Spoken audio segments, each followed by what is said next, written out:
Uma jornada de 40 dias para renovar a sua esperança. 27ª mensagem. Menos é mais. Vem comigo, vamos ler Tiago 3, do 2 ao 12. Vem comigo.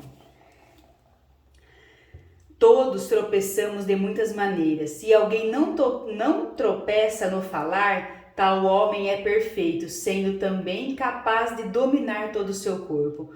Quando colocamos freios na boca dos cavalos, para que eles nos obedeçam, podemos controlar o animal todo. Tomem também como exemplo os navios, embora sejam tão grandes e impelidos por forte vento, são dirigidos por um leme muito pequeno, conforme a vontade do piloto. Semelhantemente, a língua de um pequeno órgão do corpo, mas se vangloria de grandes coisas. Veja como um grande bosque é incendiado por uma simples fagulha. Assim também a língua é um fogo. É um mundo de iniquidade, colocada entre os membros do nosso corpo, contamina a pessoa por inteiro. Incendeia todo o curso de sua vida, sendo ela mesma incendiada pelo inferno. Toda espécie de animais, aves, répteis e criaturas do mar doma-se e tem sido tomado pela espécie humana. A língua, porém, ninguém consegue domar. É um mal incontrolável, cheio de veneno mortífero. Com língua bendizemos o Senhor e Pai, e com ela maldizemos os homens feitos à semelhança de Deus. Da mesma boca procede bênção e maldição. Meus irmãos, não pode ser assim. Acaso podem sair água doce e água amarga da mesma fonte? Meus irmãos, pode uma figueira produzir azeite ou uma videira figos? Da mesma forma, uma fonte de água salgada não pode produzir água doce. Agora vamos ler Mateus 12, 36 e 37. Mas eu lhes digo que, no dia do juízo, os homens haverão de dar conta de toda palavra inútil que tiverem falado, pois por suas palavras vocês serão absolvidos e por suas palavras serão condenados.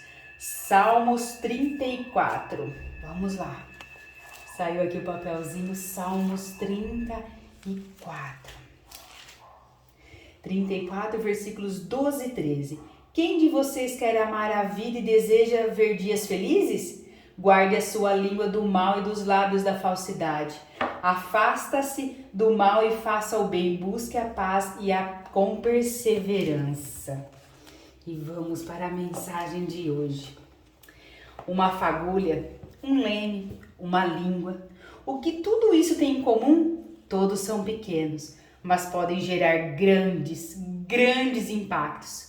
A pequena centelha pode incendiar uma floresta inteira. Um par de lemes, porque é capaz de governar uma embarcação inteira. E a língua? Bom, a língua pode gerar vida ou morte, conforme Provérbios 18, 21. Ela é capaz de sentenciar o nosso destino, determinar os lugares a que teremos acesso, aproximar e afastar pessoas, condenarmos ou absolver e até mesmo gerar bênção ou maldição.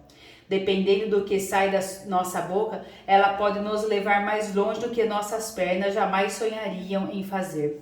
No entanto, quando somos apressados e não refletimos ao expressar nossa opinião, pensamos em qualquer outra coisa que desejamos compartilhar, as chances dessas palavras se transformarem em uma faísca, que incendiará todo o ambiente e o destruirá, são muito grandes. Quantas pessoas não machucamos, às vezes sem que desséssemos conta disso, por falarmos demais ou descuidadamente? Quantas decisões erradas tomamos porque falamos antes da hora? Ter sabedoria, entender o momento certo de abrir a boca evitaria tamanhos problemas de relacionamentos, brigas, mágoas e feridas profundas. Deveria ser unanimidade pensar para falar, mas por mais básico que seja, para muitos tornou-se luxo meditar antes de dizer alguma coisa. É verdade que uma das maiores dificuldades do ser humano é frear a língua. O próprio livro de Tiago nos confirma isso. Aquele que domina a sua língua é um homem perfeito. Mas nada é impossível para os que andam em Espírito Santo e dão liberdade para que ele os transforme. Com a sua ajuda, somos capazes de refrear a nossa língua e ter sabedoria para falar, agir e nos comportar. Contudo, é aqui que muita gente confunde o significado das coisas. Ser sábios no falar não quer dizer que, se somos extrovertidos, tenhamos de parar de nos expressar, de nos tornar menos falantes e até tímidos. Não tem a ver com a quantidade de palavras que proferimos, mas com o quanto refletimos antes de pronunciar e quanto de um propósito existe nessa fala. A Bíblia diz que na multidão de palavras não falta pecado, ou seja, quanto mais nós falamos, mais chances de errar temos. Eu falo todos os dias, todos falamos todos os dias. E quanto mais eu falo, confesso que tenho ainda mais vontade de continuar. Só que entendi que quanto menos eu faço isso, mais eu acerto. Nem por isso a resposta está no número de frases que soltamos ao longo do dia. O segredo é falar de forma assertiva, refletindo e entendendo-se se existe um propósito bom ou não por trás do que pretendemos expor. Portanto, em vez de falar tanto de uma maneira insensata, decidida, ouvir mais. Quando você ouve, mais tempo tem de pensar e nessa espera, mais precisas as suas palavras podem se tornar. Reguarde seu coração, viva mais antes de falar. Não tente estar sempre certo. Perdoe de uma vez o que te feriram e ofenderam com palavras. Seja paciente, inteligente e estratégico na sua comunicação, para que quando você abrir a boca seja para curar, liberar bênçãos, levar vida, amor, conforto, confronto e esperança.